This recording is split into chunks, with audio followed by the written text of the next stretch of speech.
السلام علیکم۔ پاکستان زندہ باد۔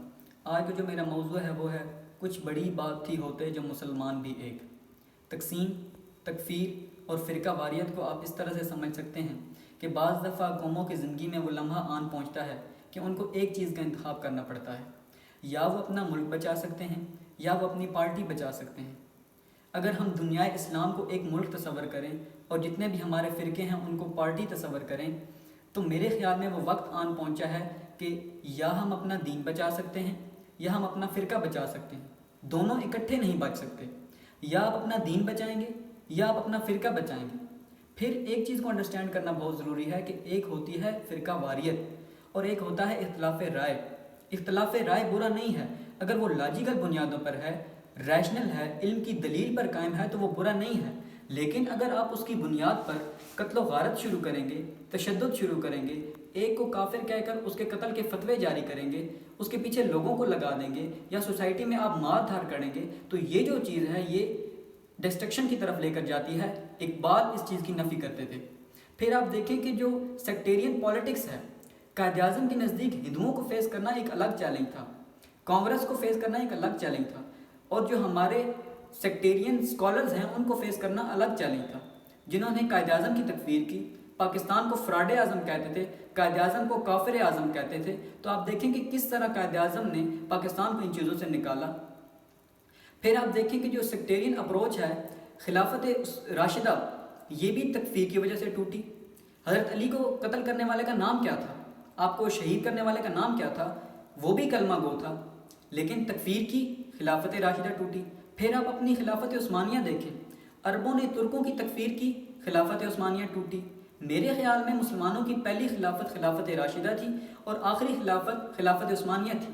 پہلی بھی تکفیر کی بنیاد پہ ٹوٹی، آخری بھی تکفیر کی بنیاد پہ ٹوٹی، تو ہمیں یہ چیز سمجھ کیوں نہیں آتی کہ یہ جو چیز ہے یہ ہمیں ڈسٹرکشن کی طرف لے کر جاتی ہے، یہ ڈسٹرکٹیو فورس کے طور پر کام کرتی ہے اور یہ ہمارے حق میں نہیں ہے۔ پھر ملت اسلامیہ نے اس تکفیر، اس تقسیم اور اس فرقہ بندی کا جو نقصان اٹھایا ہے وہ اس کی نظیر نہیں ملتی۔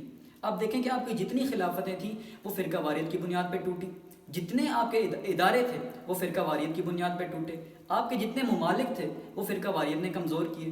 عراق کو دیکھ لیجئے، انہوں نے عراق کو 3 حصوں میں تقسیم کرنے کی کوشش کی، سنی عراق، شیعہ عراق، کرد عراق۔ جب انہوں نے عراق کو 3 حصوں میں تقسیم کیا تو جو عراقی وحدت تھی وہ پارا پارا ہو کر رہ گئی۔ جب عراقی وحدت پارا پارا ہو کر رہ گئی تو ان کو یہ موقع میسر آیا کہ وہ عراق میں 9 سال تک اپنے پنجے گاڑ رکھیں۔ پھر آپ افغانستان کو دیکھیے، اگر افغانستان کے ان مسلمانوں میں تکفیر، تقسیم اور فرقہ واریت نہ ہوتی تو امریکہ اور اس کے اتحادی 3 سال بھی وہاں پر ٹھہر نہیں سکتے۔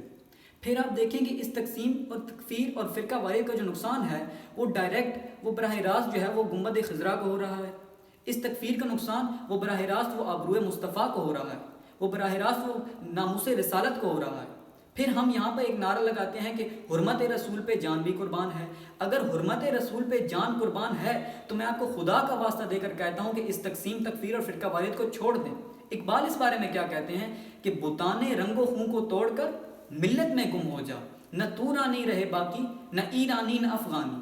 اور میرا یہ یقین ہے کہ جو یہ فرقہ واریت کا بت ہے یہ اپنی نزا کی حالت میں پہنچ چکا ہے، اور آپ کی بلند افکار کی ایک ٹھوکر، آپ کے بلند نظریے کی ایک ٹھوکر، آپ کی خودی کی طاقت کی ایک ٹھوکر اور آپ کے روحانی بیداری کی ایک ٹھوکر جو ہے وہ اس تقسیم کو انشاءاللہ تعالیٰ، اس فرقہ واریت کے بت کو گرا کر رکھ دے گی، پارا پارا کر دے گی۔ میں علامہ صاحب کے ان اشعار کے ساتھ اجازت چاہتا ہوں۔ منفعت ایک ہے اس قوم کی، نقصان بھی ایک ہی سب کا نبی، دین بھی، ایمان بھی ایک، حرم پاک بھی، اللہ بھی، قرآن بھی ایک، کچھ بڑی بات تھی ہوتے جو مسلمان بھی ایک۔ بہت شکریہ۔